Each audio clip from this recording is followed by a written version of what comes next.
តំណប់តនីវឬបងប្អូនហៅថាតនីវ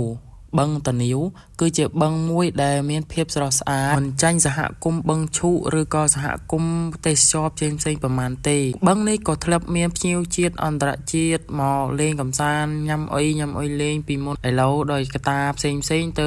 បឹងនេះបាត់បង់ភ្ញៀវទេសចរមកលេងកម្សាន្តបឹងនេះជាបឹងស្តុបទឹកមួយយ៉ាងធំសម្រាប់បងប្អូនអ្នកស្រុកបន្ទាយស្រីនិងស្រុកផ្សេងភូមិឃុំផ្សេងព្រោះអីបឹងនេះមានទឹកហូរធ្លាក់ពីភ្នំកលែងស្រោចស្រពដីស្រែចម្ការអ្នកភូមិទាំងអស់ហើយបឹងនេះក៏ជាសហគមន៍មួយដែលមានកម្រងធ្វើកន្លែងកម្សាន្តនានាដោយសហគមន៍ផ្សេងដែរសម្រាប់សិនមានបងប្អូនណាមានចំណាប់អារម្មណ៍សម្រាប់មកលេងកម្សាន្តថតរូបថតអីលេងនិងទទួលបានអារម្មណ៍មួយដែលប្លែកតាមព្រៃ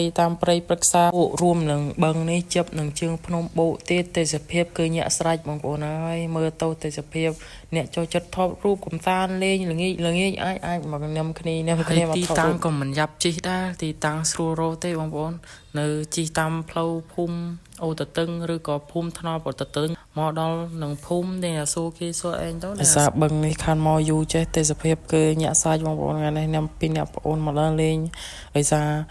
មានការតន័យជាខ្លាំងពេកមានការតន័យខ្លាំងពេកក៏ញ៉ាំប្អូនមកញ៉ាំអុយលេងស្រូបយកខ្យល់អាកាសបរិសុទ្ធតាមជើងភ្នំតាមព្រៃព្រឹក្សាធ្លាប់ដើរលេងដើរជិះតាមពីមុនណាពេលគោពេលល្បីអីតាមនេះឯងបងប្អូនទាំងនេះហើយចង់ថតឲ្យបងប្អូនមកដេញកលែងថតរូបស្អាតទេសភាពជើងចាប់ជើងភ្នំជើងអុយចេះទាំងត្រូវមកចាយអ្នកចិត្តថតរូប